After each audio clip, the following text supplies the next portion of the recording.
വിജയേട്ടാ നമസ്കാരം. നമസ്കാരം. വിജയേട്ടാ, ഇത്തവണ ഒരു പൊളിറ്റിക്കൽ ഇസ്ലാമിന്റെ വലിയൊരു ഒരു മാറ്റമാണ് നമ്മൾ കേരളത്തിൽ കണ്ടത്. കഴിഞ്ഞ ദിവസം പി ജോർജ് ഒരു പ്രസ്താവന നടത്തുന്നത് ഞാൻ കണ്ടു. അദ്ദേഹം എന്തുകൊണ്ട് തോറ്റു എന്ന് ചോദിക്കുമ്പോൾ അദ്ദേഹം പറഞ്ഞൊരു കാര്യം എന്ന് പറയുന്നത്, ഇത് UDF തരംഗമല്ല, പിണറായിക്കെതിരെയുള്ള ഭരണവിരുദ്ധ വികാരമാണ് എന്ന് അദ്ദേഹം പറയുന്നുണ്ട്. അതിനകത്ത് അദ്ദേഹം ബൂത്തുകളുടെ കണക്കും കാര്യങ്ങളൊക്കെ കൃത്യമായിട്ട് പറയുന്നുണ്ടായിരുന്നു. അദ്ദേഹം പല ബൂത്തുകളിലും ഇതുവരെ അദ്ദേഹം പുറകിൽ പോകാത്ത ബൂത്തുകളിൽ പോലും പിന്നിലേക്ക് പോയി. അപ്പോൾ അദ്ദേഹം പോളിംഗ് ഏജന്റുമാരെയൊക്കെ വിളിച്ച് ചോദിച്ചപ്പോൾ അവർ പറയുന്നൊരു കാര്യം, സത്യം പറഞ്ഞാൽ ഇത് പിണറായി വിജയനെതിരെയുള്ള ഒരു വിരുദ്ധ തരംഗമാണ് അവിടെ കാണുന്നത്. ആ സാഹചര്യത്തിൽ താങ്കളെ വോട്ട് ചെയ്ത് ജയിപ്പിച്ചാൽ താങ്കൾ BJP സ്കോപ്പില്ല, BJP ഭരണത്തിലെത്തില്ല, അതുകൊണ്ട് തന്നെ കാര്യമില്ല. അതുകൊണ്ട് UDF കൊണ്ടുവന്നാൽ മാത്രമേ CPM കൊല്ലാൻ കഴിയുള്ളൂ. അതുകൊണ്ട് ജനങ്ങൾ വോട്ട് ചെയ്ത് അധികാരത്തിൽ കയറ്റി എന്നാണ് പറയുന്നത്. അതുകൊണ്ട് ഒരു പൊളിറ്റിക്കൽ ഇസ്ലാമിന്റെ വോട്ട് കൃത്യമായിട്ട് ആ പെട്ടിയിൽ എത്തുന്നുണ്ട്, ക്രിസ്ത്യാനികളുടെ വോട്ട് കൃത്യമായി എത്തുന്നുണ്ട്. സംശയമുള്ളത് ഈ ഹിന്ദു കൺസോളിഡേഷന്റെ കാര്യത്തിൽ മാത്രമാണ്. ഒരു ഹിന്ദു കൺസോളിഡേഷൻ നമ്മുടെ നാട്ടിൽ കഴിഞ്ഞ ദിവസത്തെ ഇലക്ഷൻ റിസൾട്ട് വെച്ച് ഉണ്ടായിട്ടുണ്ടെങ്കിൽ അത് ഭാവിയിൽ എങ്ങനെയായിരിക്കും, ഏത് ഭാഗത്തോട്ടായിരിക്കും ചായ്ക, ആർക്കായിരിക്കും അത് ഗുണപ്പെടുക? ഈ തിരഞ്ഞെടുപ്പില് നമ്മുടെ ഒരു നിരീക്ഷണം അനുസരിച്ച് ഏറ്റവും കൂടുതൽ നേട്ടം ഉണ്ടാക്കിയ പാർട്ടി BJP. അവർക്ക് സീറ്റിന്റെ എണ്ണത്തിൽ 3 ഉള്ളൂ. വോട്ടിന്റെ ശതമാനം കൃത്യമായി കിട്ടില്ലെങ്കിൽ പോലും 11.something ഉണ്ട്. ലീഗിനും അത്രയൊക്കെ ശതമാനമേ ഉള്ളൂ. ഇനിയിപ്പോ ഇലക്ഷൻ കമ്മീഷന്റെ കണക്കുമൊക്കെ വരാനുണ്ട്, 2 ദിവസത്തിലൊക്കെ വരത്തുള്ളത്. എങ്കിൽ തന്നെയും ചിലപ്പോൾ ഒരു 12%, 13% എത്തും. പക്ഷെ അപ്പോഴും സീറ്റ് 3 ഉണ്ട്. ഇവിടെ ഞാൻ കാണുന്നത്, ഞാൻ ഇന്നലെയും പറഞ്ഞിരുന്നു, ബംഗാളും കേരളവും ഞാൻ സമാനമായി ഒരുപാട് കാണുന്നുണ്ട്. 2016 3 സീറ്റാണ് ബംഗാളിൽ BJP കിട്ടിയത്. അന്ന് BJP വോട്ടിംഗ് പെർസെന്റേജ് ബംഗാളിൽ 10%. പക്ഷെ ഇവിടെ 3 സീറ്റ് 11% ഉണ്ട് എന്നുള്ളതാണ്. 1% കൂടുതലുണ്ട് ബംഗാളിനേക്കാൾ. ഇനി മറ്റൊന്ന് കാണുന്നതെന്ന് പറഞ്ഞു കഴിഞ്ഞാൽ, ധനുഷ് ചോദിച്ചൊരു ചോദ്യം പ്രസക്തമാണ്. ഹിന്ദു കൺസോളിഡേഷൻ നടന്നിട്ടുണ്ട് കേരളത്തിൽ. അപ്പോൾ ചോദിക്കും, ഹിന്ദു കൺസോളിഡേഷൻ നടക്കുമ്പോൾ അതിന്റെ ഗുണം BJP അല്ല കേരളത്തിൽ കിട്ടുന്നത്. അതിന്റെ ഗുണം ഭോക്താവായി മാറിയത് CPM ആണ് ഇത്തവണ. അത് ഞാൻ ഇന്നലെ ഒന്ന് പരിശോധിച്ചപ്പോൾ ഈ CPM ജയിച്ച 35 സീറ്റുകളും ഹിന്ദു മഹാഭൂരിപക്ഷമുള്ള മണ്ഡലങ്ങളിലാണ്, ഹിന്ദു വോട്ടുകളാണ്. പ്രത്യേകിച്ച് OBC മറ്റു പിന്നോക്ക വിഭാഗങ്ങളും കൂടുതലായിട്ടുള്ള മണ്ഡലങ്ങളാണ് BJP, അതായത് ഹിന്ദു വോട്ടിന്റെ ബലത്തിലാണ് CPM 35 സീറ്റ് നേടിയിരിക്കുന്നത്. BJP 6 സ്ഥലത്ത് 2ാം സ്ഥാനത്ത്, 7 സ്ഥലത്ത് 6 സ്ഥലത്ത് 2ാം സ്ഥാനത്ത്, 3 സ്ഥലത്ത് ജയിക്കുകയും ചെയ്തു. അങ്ങനെ 9 മണ്ഡലങ്ങളും. ഏതായാലും പൂഞ്ഞാറിലെ പോലെ ചിന്തിക്കുന്ന ജനമല്ല എന്തായാലും നേമത്തും ചാത്തന്നൂരും കഴക്കൂട്ടത്തും ഉള്ളത്. അത് BJP തന്നെ ജയിക്കണം എന്ന് ഉറച്ച മനസ്സുള്ളവരാണ്. അല്ലാതെ അത് BJP വരത്തില്ലല്ലോ എന്ന് കരുതിയിട്ട് PC ജോർജിന്റെ തിയറിയൊന്നും ഇവിടെ വില പോകുന്ന കാര്യമൊന്നുമല്ല. അപ്പം അവിടെ PC ജോർജിനെ നന്നായിട്ട് വലിപ്പിച്ചു, PCയുടെ കൂടെ നിന്ന ടീമുകളൊക്കെ. അത് ആ കോൺ വന്നൊക്കെ അദ്ദേഹം പറഞ്ഞില്ല, കാഞ്ഞിരപ്പള്ളിയിൽ. അതൊക്കെ തന്നെയാണ് അതിന്റെ കാര്യം. അത് എത്ര അപ്പം ബാക്കിയുള്ള മണ്ടന്മാരാണോ നേമത്തും കഴക്കൂട്ടത്തും ഈ ചാത്തന്നൂരും ഒക്കെ BJP ജയിപ്പിച്ച് വോട്ട് ചെയ്തവര്? സുരേന്ദ്രൻ വേണ്ടിയിട്ട് 70,000-അടുത്ത് വോട്ട് ചെയ്തവർ മണ്ടന്മാരാണ്? അല്ല, അങ്ങനെയൊന്നും അല്ലത്. BJPക്ക് സത്യത്തിൽ കറക്റ്റ് പൂഞ്ഞാറ് സംഭവിച്ചത് 19,000 വോട്ടുണ്ടായിരുന്നു. BJPയുടെ വോട്ട് ഡബിളായി. BJPക്ക് കാലാകാലങ്ങൾ ഉയർത്തിക്കൊണ്ടുവന്ന വോട്ട്. അവിടെ ആ വോട്ട് ചെയ്തത് മുഴുവൻ ബഹുഭൂരിപക്ഷം പേരും ഒരു വിഭാഗത്തിൽപ്പെടുന്നവരെ, ഹിന്ദു വിഭാഗത്തിൽപ്പെടുന്നവർ തന്നെയാണ്. കാരണം BDJS-നും കുറെ വോട്ടുള്ള സ്ഥലമാണത്. BJPക്ക് കഴിഞ്ഞ തവണ 19,000 വോട്ടിട്ട് ആ വോട്ട് എന്തായാലും BJPയുടെ വോട്ട് എങ്ങും കേരളത്തിൽ കുറഞ്ഞതായിട്ട് ഞാൻ കണ്ടിട്ടില്ല. കുറഞ്ഞിട്ടുണ്ട്, അത് കയ്യിരിപ്പോണ്ട് കുറഞ്ഞ സ്ഥലങ്ങൾ മാത്രമേ ഉള്ളൂ. അതിനകത്ത് അവർക്ക് ഒരു ന്യായവും പറയാനുള്ള, BJPക്കാർക്ക് തോറ്റവർക്കോ ഇല്ലെങ്കിൽ തോൽവിക്ക് വേണ്ടി പ്രവർത്തിച്ചവർക്കോ ഒരു കാരണവും പറയാനില്ല. ഉഴപ്പിയെ ജയിക്കാൻ കഴിയില്ല. കുറഞ്ഞ വർഷം സ്ലിപ്പെങ്കിലും കൊണ്ട് കൊടുക്കാനായിട്ട് അവർ ശ്രമിക്കണം. ഒരു കാലത്തും പോകാറില്ല വീടുകളിലൊന്നും, അതെങ്കിലും ചെയ്യണം. അല്ല, ന്യായം പറഞ്ഞിട്ടൊന്നും കാര്യമൊന്നുമില്ല. ജയിച്ചവർ അഭിനന്ദനം അറിയുന്ന, അവർ കഷ്ടപ്പെട്ടിട്ട് തന്നെയാണ് ജയിച്ചിരിക്കുന്നത്. അല്ലാതെ ഇവിടെ നരേന്ദ്രമോദി വന്ന് ഓരോ വീട്ടിലും കയറി വോട്ട് പിടിച്ചു കൊടുത്ത് ജയിപ്പിക്കണമെന്നൊരു നിർബന്ധമില്ലല്ലോ. പണിയെടുത്താൽ ജയിക്കും. അപ്പോൾ ഇത് ഈ ഒരു കൺസോൾട്ടേഷൻ, ഹിന്ദു കൺസോൾട്ടേഷൻ നടന്നത്. പക്ഷെ മറുഭാഗത്ത് മുസ്ലിം ക്രിസ്ത്യൻ വോട്ടുകൾ വലിയ രീതിയിൽ തന്നെ കൺസോൾട്ടേറ്റ് ചെയ്തിട്ട് കോൺഗ്രസിലേക്ക് പോയിട്ടുണ്ട്. അതിന്റെ വിജയമാണ് ഭയങ്കരമായിട്ട് കാണുന്നത്. 27 സ്ഥലങ്ങളിലാണ് ലീഗ് മത്സരിച്ച് 22 സ്ഥലങ്ങളിൽ അവർ ജയിച്ചു. ക്രിസ്ത്യൻ മേഖലയിലെല്ലാം ജയിച്ചു. അവിടെ ശ്രദ്ധേയമായ ഒരു കാര്യം, ഇടതുപക്ഷത്തിനോട് നിന്ന ക്രിസ്ത്യൻ സ്ഥാനാർത്ഥികൾ കേരള കോൺഗ്രസ് പരാജയപ്പെട്ടു, ജോസഫ് ജയിക്കുകയും ചെയ്തു. അപ്പൊ കൃത്യമായി തന്നെ അവർ UDF-നെ അധികാരത്തിലേറ്റണം എന്നൊരു വലിയ ആഗ്രഹം അവർക്കുണ്ടായിരുന്നു. അതിനകത്ത് ഒരുപാട് കാരണങ്ങളുണ്ട്. കാരണം 10 വർഷമായിട്ട് അധികാരത്തിന് പുറത്തിരിക്കുന്ന മുസ്ലിം ലീഗ് അടക്കം, ഇല്ലെങ്കിൽ അവരെ ചുറ്റിപ്പറ്റി നിൽക്കുന്ന സംഘങ്ങൾക്കടക്കം ഇനിയൊരു അധികാരമില്ലെങ്കിൽ പിടിച്ചു നിൽക്കാൻ കഴിയാത്തൊരു സാഹചര്യം. കാരണം കേന്ദ്രം എന്തായാലും ഈ അടുത്ത കാലത്തും സ്വപ്നം കാണേണ്ട കാര്യമില്ല. ഇപ്പൊ മറ്റൊന്ന്, ഇവിടുത്തെ ഈ ക്രിസ്ത്യൻ വിഭാഗമാണ്. അതിനകത്ത് അവരുടെ ഒരു വലിയ ചിന്താഗതി BJP തറപറ്റിക്കുക എന്നുള്ളതാണ് അവരുടെ ആത്യന്തികമായ ലക്ഷ്യം. അവരുടെ മെത്രാന്മാർക്ക് ഒരിക്കലും BJPയോട് ഇനി എന്ത് പാലും തേനും ഒഴിക്കാൻ BJPയോട് താല്പര്യമില്ല. കാരണം അവർ പഠിച്ചിറങ്ങുന്നതും പഠിക്കുന്നതും മുഴുവൻ അവരുടേതായ ഒരു രാജ്യം സ്ഥാപിക്കില്ല, അവരുടേതായ ഒരു ലോകം സ്ഥാപിക്കുക എന്ന് തന്നെ, അതിനു വേണ്ടിയിട്ടാണല്ലോ അവർ ഈ പണിക്ക് നിൽക്കുന്നത് തന്നെ. ഈ മിഷനറി വർക്കുമായിട്ട് മുമ്പോട്ട് പോകുന്നത് അതിന് തടസ്സമായി നിൽക്കുന്നത് BJP ആണ്. BJP ഈ അവിടെ കൊല്ലാൻ പറ്റാത്ത എന്തുകൊണ്ടെന്ന് വെച്ചാൽ അവർ അത്ര ശക്തമായതുകൊണ്ടാണ് എതിർക്കാൻ പറ്റാത്തത്. അപ്പൊ കുറഞ്ഞ പക്ഷം അവർക്കൊരു ഷോക്ക് ട്രീറ്റ്മെന്റ് ഇവിടെങ്കിലും കിട്ടിയാൽ നല്ലതായിരിക്കും. പക്ഷെ അവരുടെ ഷോക്ക് ട്രീറ്റ്മെന്റും AC ഇല്ല എന്നുള്ളതാണ് നമുക്കൊരു വോട്ടിംഗ് ശതമാനം ഒക്കെ വെച്ച് നോക്കുമ്പോൾ. കാരണം ഈ 6 സ്ഥലത്ത് രണ്ടാമത് എത്തിയെന്ന് പറയുമ്പോൾ തന്നെ അവിടെ വലിയ രീതിയിൽ തന്നെ BJP വോട്ട് പിടിച്ചിട്ടുണ്ടെന്നുള്ളതാണ്. പ്രത്യേകിച്ച് ഒറ്റപ്പാലമൊക്കെ മേജർ രവിയൊക്കെ 42,000 വോട്ട് ആരെങ്കിലും പ്രതീക്ഷിച്ചിരുന്നു അത്രയും വോട്ട് അദ്ദേഹത്തിന് ലഭിക്കുമെന്നുള്ള കാര്യം. അദ്ദേഹത്തിന് അത്രയും വോട്ട് ലഭിച്ചു. തിരുവല്ലയില് പിന്നെ ശ്രീമാൻ അനൂപ് ആന്റണി 2ാം സ്ഥാനത്ത് നിന്ന്. അവിടെ 2016 31,000 വോട്ടുണ്ടായ സ്ഥലമായിരുന്നു കേട്ടോ. 2021 ആയപ്പോൾ വളരെ താഴെ പോയി. അത് BJPയുടെ കാൻഡിഡേറ്റിന്റെ ഒരു പ്രശ്നം കൊണ്ട് എനിക്ക് തോന്നുന്നു ആ തവണ അനൂപ് ആന്റണി നിന്നിരുന്നെങ്കിൽ ഒരുപക്ഷെ ഒരു 40,000 വോട്ട് അന്ന് പിടിച്ചായിരുന്നു തോന്നുന്നു. അപ്പം അങ്ങനത്തെ ചില കാര്യങ്ങളുണ്ട് എന്നുള്ളതല്ലാതെ പ്രത്യേകിച്ച് ഒരു ക്രിസ്ത്യൻ മേഖലയിലൊന്നും. അപ്പൊ അതിനർത്ഥം അത് നേരത്തെ തന്നെ അത് നമ്മുടെ ഈ ചാനലിൽ തന്നെ നമ്മൾ പറഞ്ഞിരുന്നല്ലോ ഇത്തവണ ഈ മുസ്ലിം വിഭാഗവും ക്രിസ്ത്യൻ വിഭാഗവും ഒറ്റക്കെട്ടായി UDFന് വേണ്ടിയിട്ട് അവർ പരസ്യമായി ആഹ്വാനം ചെയ്തിരുന്നതാണ്, രഹസ്യമായിട്ടല്ല. അപ്പം അങ്ങനെ വന്നു. അപ്പൊ ആ സമയത്ത് തന്നെ ഇപ്പുറത്തെ ഒരു കൺസൾട്ടേഷൻ ഉണ്ടായിട്ടുണ്ട്. ആ ഒരു കൺസൾട്ടേഷന്റെ ഒരു ഫലമായിട്ടാണ്. ഇല്ലെങ്കിൽ ഈ CPM എന്ന് പറയുന്ന പാർട്ടി ഉപ്പുവച്ച കലം പോലെ ആയിപ്പോയാൻ. ഇപ്പൊ അവർക്ക് ഒരു 35 സീറ്റെങ്കിലും ഈ ഇടതുപക്ഷത്തിനുണ്ട്, ഇല്ലെങ്കിൽ അതുകൂടി ഇല്ലാതായി പോയാൽ ആ ഒരു സ്ഥിതിയിലേക്ക് വന്നു. അപ്പൊ ഇവിടെ നമുക്ക് മനസ്സിലാക്കാൻ പറ്റുന്ന ഒരു സാധനം BJP സംബന്ധിച്ച് അവരുടെ വഴി കുറച്ചുകൂടെ എളുപ്പമായിരിക്കുന്നു. കാരണം അവർക്ക് ലക്ഷ്യം വെക്കാനായിട്ട് ഈ CPMന്റെ 35 സീറ്റ് അവർക്കുണ്ട്. ഒപ്പം തന്നെ അവർ രണ്ടാമതെത്തിയതും അതുപോലെ തന്നെ അവർ ജയിച്ചതുമായിട്ടുള്ള സീറ്റ് ഉണ്ട്. അങ്ങനെ നോക്കുമ്പോൾ 43 സീറ്റ് അവിടെ തന്നെ കിടക്കുന്നു. പിന്നെ അവർക്ക് ഒന്നുകൊണ്ട് ശ്രമിച്ചു കഴിഞ്ഞാൽ അതൊരു 60ലേക്ക് എത്താം. 60 എന്നൊരു ടാർഗറ്റ് വിട്ടുകൊണ്ട് കൃത്യമായി അടുത്ത തവണ അവർ വർക്കിന് ഇറങ്ങിക്കഴിഞ്ഞാൽ സ്വാഭാവികമായി അവർക്ക് ഒരു 40-45 സീറ്റ് കേരളത്തിൽ കിട്ടും. നമ്മൾ ഹാർഡ് വർക്ക് ചെയ്യണമെന്ന് മാത്രമേ ഉള്ളൂ.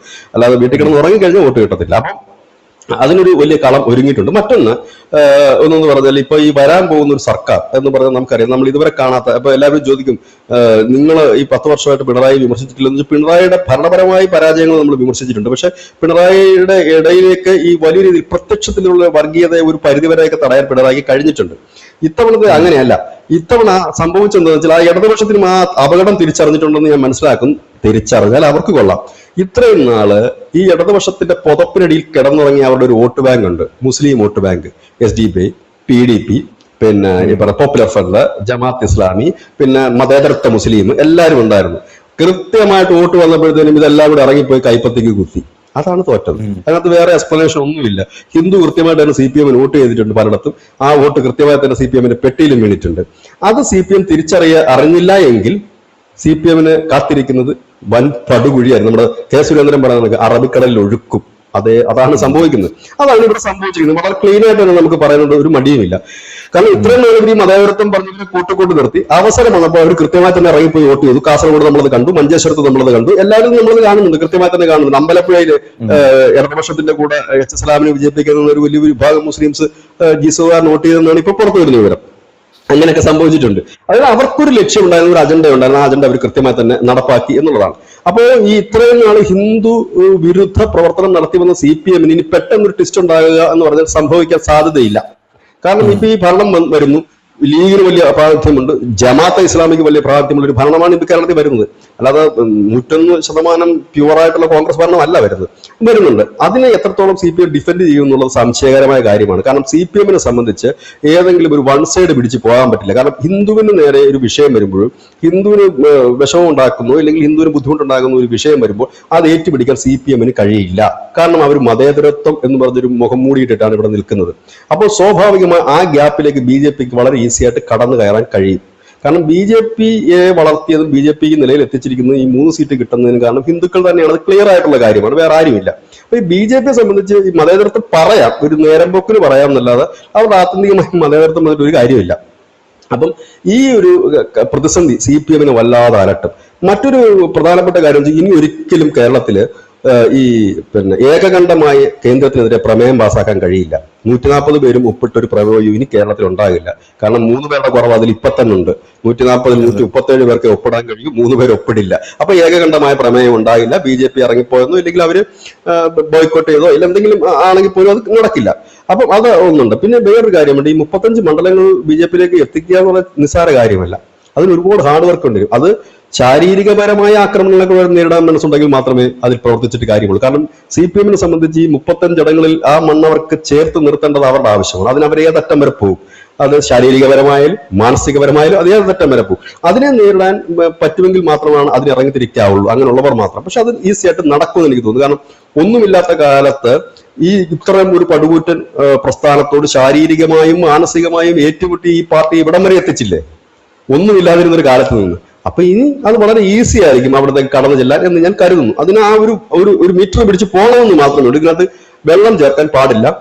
ഹിന്ദുവിൻ്റെതായിട്ട് ഒരുപാട് പ്രശ്നങ്ങൾ അത് നിയമസഭയിൽ ഇനിയെങ്കിലും മുഴങ്ങണം. ഇന്ന് വരെ മുഴങ്ങിയിട്ടില്ല. ഒരുപാട് വിഷയങ്ങൾ ഉണ്ടായിട്ടുണ്ട്. ആ ഒരുപാട് വിഷയങ്ങൾ ഉണ്ടാകുമ്പോൾ നിയമസഭയിൽ അത് മുഴങ്ങിയിട്ടില്ല. അതിനൊരു MLA ഇല്ലായിരുന്നു. പക്ഷെ ഇത്തവണ അത് ഉണ്ടാകണം.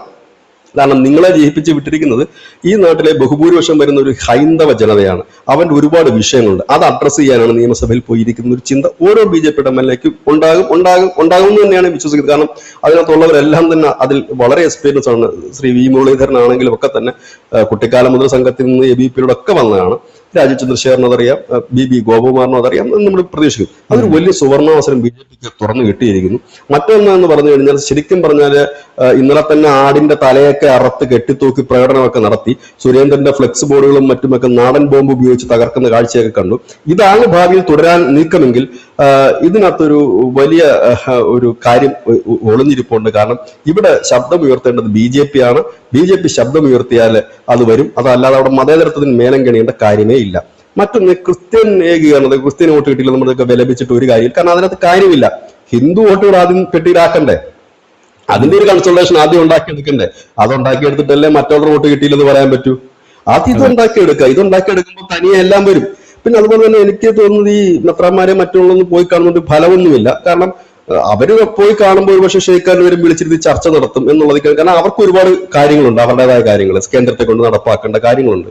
അത് നടപ്പാക്കി എടുക്കുന്നതിന് വേണ്ടി മാത്രമാണ് ഈ നേതാക്കളെ അവർ കാണുന്നത്. അവസരം വരുമ്പോൾ അവർ തിരിഞ്ഞു നിൽക്കും എന്നുള്ളത് മാത്രമാണ്. കാരണം അതിൽ കാര്യമില്ല. അതിനേക്കാൾ നല്ലത് അവരുടെ വിശ്വാസികളുടെ വീട്ടിൽ പോവുക, അവരെ കാണുകയും ചെയ്തെങ്കിൽ അവർ കുറച്ചുപേരെങ്കിലും BJPയിലേക്ക് വരും. ഈ തലവന്മാരെ കണ്ടിട്ട് ഒരു കാര്യം. ഇനി മെത്രാന്മാർക്ക് എന്തെങ്കിലും വിഷയം ഉണ്ടെങ്കിൽ അവർ BJP ഇരിക്കുന്നിടത്ത് വരും. BJPയുടെ പാർട്ടി ഓഫീസിൽ അവർ വരും. അവർ വന്ന് പറയും ഞങ്ങൾക്ക് ഇങ്ങനെ വിഷയമുണ്ട്. ഞാൻ ചോദിച്ചോട്ടെ, ഇപ്പം നേമത്ത് ജയിച്ച രാജീവ് ചന്ദ്രശേഖരൻ അവിടെ നാളെ ഒരു CPMന്റെ നേതാവ് പോയിട്ട് അദ്ദേഹത്തിന്റെ ഒരു സഹായം ചോദിച്ചു കഴിഞ്ഞാൽ സ്വാഭാവികമായി സഹായം ചെയ്യാൻ പറ്റുമെങ്കിൽ ചെയ്യും, അല്ലെ? അല്ലാതെ രാജീവ് ചന്ദ്രശേഖരൻ CPM നേതാവിന് വീട്ടിൽ പോകത്തില്ലല്ലോ സഹായം വല്ലതും വേണമെന്ന് ചോദിച്ച്. ഇല്ല, അതേ തിയറി തന്നെ ഇവിടെയും ചെയ്താൽ മതിയാകും. അവിടെ പോയി മെത്രന്മാർ അവിടെ പോയി തിരക്കേണ്ട കാര്യമില്ല. സുഖമാണോ, രാവിലെ ചായ കുടിച്ചോ, ചായക്ക് മധുരം കുറവാണെങ്കിൽ ഞങ്ങൾ ഡൽഹിയിൽ നിന്ന് വരുത്തി തരാം എന്ന് പറയേണ്ട ആവശ്യമില്ല. അവർക്ക് മധുരം കുറവാണെങ്കിൽ അവർ വന്ന് പറഞ്ഞോളൂ, സ്വാഭാവികം മാത്രമാണ്. അതുപോലെ തന്നെയാണ് ഹിന്ദു സമുദായങ്ങൾ NSSന്റെ ആയാലും SNDP ആയാലും അങ്ങോട്ട് പോയി കാണേണ്ട ആവശ്യമില്ല. കാരണം അവർക്കാണ് നിങ്ങളെ കൊണ്ട് കാര്യം. അത് നിങ്ങൾ ആദ്യം തിരിച്ചറിയുക. കാരണം ഇവരുടെയൊക്കെ സ്കൂളും കോളേജും അനുബന്ധ സ്ഥാപനങ്ങളും അതിന്റെ മുഴുവൻ കാര്യങ്ങൾ നിയന്ത്രിക്കുന്നത് സംസ്ഥാന കേന്ദ്ര സർക്കാരുകളാണ്. അപ്പൊ അവർക്കാണ് നിങ്ങളെ കൊണ്ട് കാര്യം. അല്ലാതെ നിങ്ങൾക്ക് അവരെ കൊണ്ട് ഒരു കാര്യവുമില്ല. അവർ നിങ്ങളോടൊപ്പം നിൽക്കാനും പോകുന്നില്ല. അപ്പം അങ്ങനെയാണെന്നുണ്ടെങ്കിൽ വെള്ളാപ്പള്ളിയും സുകുമാരൻ നായരും ഒക്കെ പറഞ്ഞതനുസരിച്ചാണെന്നുണ്ടെങ്കിൽ പിണറായി വീണ്ടും വരേണ്ടതല്ലേ? വന്നില്ലല്ലോ, എങ്ങും വന്നില്ലല്ലോ. അപ്പൊ അത് തിരിച്ചറിയുക. അതുകൊണ്ട് അങ്ങനെ പോകുമ്പോൾ സംഭവിക്കുന്നതെന്ന് വെച്ച് കഴിഞ്ഞാല് ഈ പാർട്ടി ആക്കിയ ഒരു വലിയ വിഭാഗമുണ്ട്. അവർക്ക് ഒരു മനോവിഷമം ഉണ്ടാക്കും. അതുകൊണ്ട് അതിനൊക്കെ ഒരു ഊളനാടകങ്ങൾ കളിക്കാൻ പോകാതിരിക്കുകയാണ് നല്ലത്. അവരുടെ പാടായി. ഇനി അവർ സഹായം ചോദിച്ചു വന്നാൽ ചെയ്യണോ എന്നല്ല, ചെയ്യണം. സഹായം ചോദിച്ച് വരുമ്പോൾ ചെയ്താൽ മതി. അങ്ങോട്ട് പോയിട്ട് സഹായം വല്ലതും വേണമെന്ന് ചോദിക്കേണ്ട ആവശ്യമില്ല. അത് ചോദിക്കേണ്ടതുണ്ട്. കാരണം ഇവിടുത്തെ ദുരിതം അനുഭവിക്കുന്ന ഒരുപാട് ഹിന്ദു സമുദായ സംഘടനകളുണ്ട്. വളരെ ചെറിയ സമുദായ സംഘടനകൾ വരെയുണ്ട്. നമ്മൾ വിചാരിക്കുന്നതൊക്കെ ഈ SNDP NSS മാത്രമല്ല കേരളത്തിലെ ഹിന്ദു, വളരെ താഴെത്തട്ടിലുള്ള ഒരുപാട് ചെറിയ ചെറിയ സമുദായങ്ങളുണ്ട്. അവരെ കൂടി ചേർത്ത് നിർത്തി മുൻപോട്ട് പോകാനുള്ള ശ്രമമാണ് നടത്തേണ്ടത്. ഈ നേതാക്കന്മാരെ ആരെയും ഒരു സമുദായ നേതാവിനെയും പോയി കാണേണ്ട ആവശ്യമില്ല. കാരണം സമുദായ നേതാക്കൾക്ക് വലിയ റോളുകളൊന്നും ഈ സമുദായങ്ങൾക്കിടയിലില്ല. അത് മെത്രാന്മാർക്കും ഇല്ല, ഈ പറയുന്ന ഹിന്ദു നേതാക്കൾക്കും ഇല്ല. പക്ഷെ അവർക്കിടയിൽ ഒരു അജണ്ട ഫിറ്റ് ചെയ്യാൻ ഇവർക്ക് പറ്റും, മെത്രാന്മാർക്ക് പറ്റും. ഈ ഹിന്ദു സമുദായ നേതാക്കൾക്ക് അത് പറ്റാറില്ല.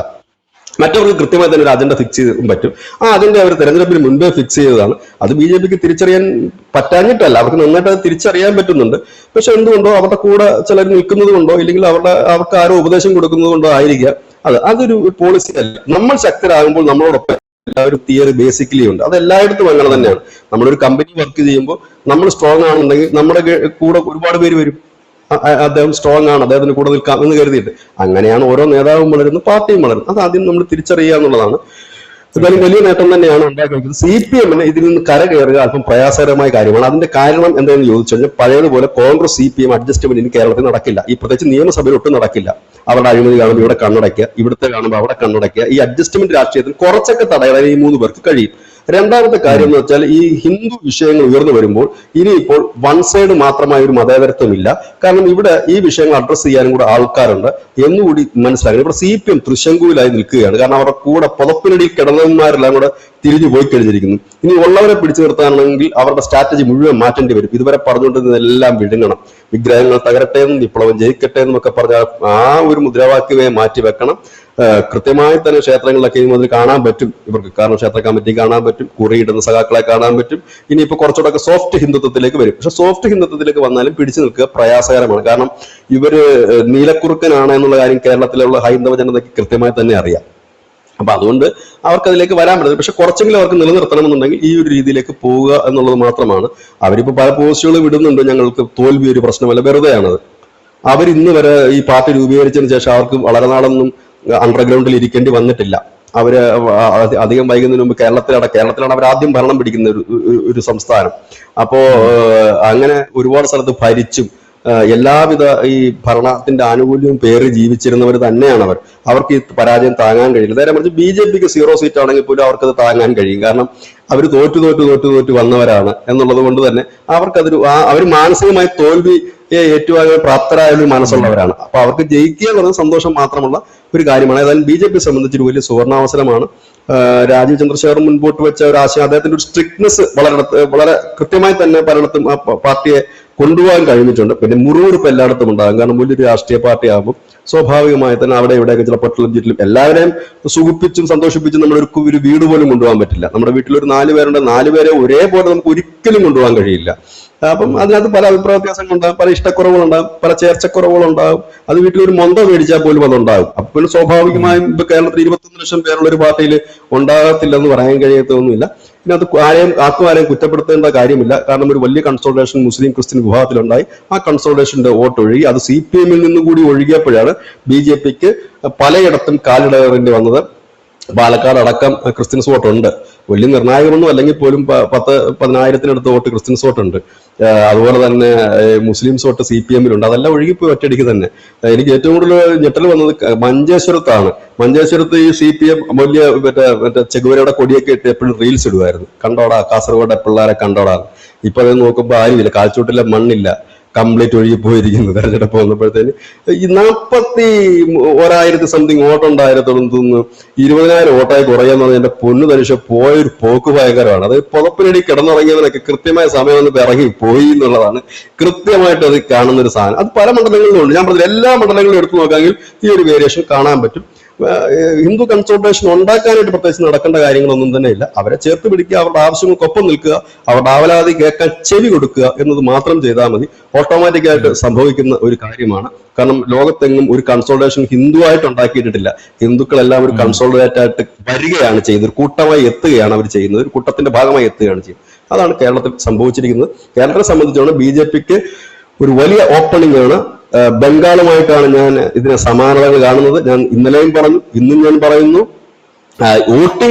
വോട്ടിംഗിന്റെ ശതമാനം പോലും അങ്ങനെയാണ്. 2016 3 സീറ്റ് ബംഗാളിൽ 10% വോട്ട്. കേരളത്തിൽ 2026 3 സീറ്റ് 11% വോട്ട്. അടുത്ത ഒരു ഇതിൽ പ്രതിപക്ഷമായിട്ടും വരാനുള്ള സാധ്യതകൾ ഏറെയാണ് കാണുന്നത്. അടുത്ത ഒരു 10 കൊല്ലത്തിനുള്ളിൽ ഭരണത്തിലേക്ക് BJP ഈസി ആയിട്ട് കേരളത്തിൽ വരും. അതിപ്പോ ഇവിടെ എല്ലാവരും പറയുന്ന കാര്യമുണ്ട്, 27% മുസ്ലിംസ് ഉണ്ട്. അത് ഞാൻ ഇന്നലെ ഡൽഹിയിലുള്ള സുഹൃത്തോട് സംസാരിച്ചപ്പോൾ അദ്ദേഹം പറഞ്ഞത് ബംഗാളിൽ 30-35% വോട്ടാണ് പല മണ്ഡലങ്ങളിലും ഉള്ളത്. അവിടെ BJP പിടിച്ച് ഭരിക്കുന്നില്ലേ? അപ്പൊ പിന്നെ ഈ 27% എന്താണുള്ളത് എന്നാണ് ചോദിക്കുന്നത്. ഇവിടെ ഈ ക്രിസ്ത്യൻ മുസ്ലിം വോട്ട് ഏകീകരിക്കുമ്പോൾ ഇപ്പുറത്തെ സൈഡിൽ ആ ഹിന്ദു വോട്ടുകൾ ബംഗാളിൽ അതല്ലേ കണ്ടത് വലിയ രീതിയിൽ. ഇവിടെ ഏകീകരിക്കപ്പെട്ട് കഴിഞ്ഞാല് എങ്ങനെ ഭരിക്കാൻ പറ്റും ഏതെങ്കിലും ഒരു മുന്നണിക്ക്? അത് സ്വാഭാവികമായി തന്നെ സംഭവിക്കുന്ന ഒരു കാര്യമാണ്. ബംഗാളിൽ പിന്നെ തദ്ദേശീയരായ കുറെ മുസ്ലിങ്ങളോട് BJP ചേർന്നു എന്നുള്ളതാണ്. അത് നമുക്ക് അടുത്ത എപ്പിസോഡിൽ പറയാം.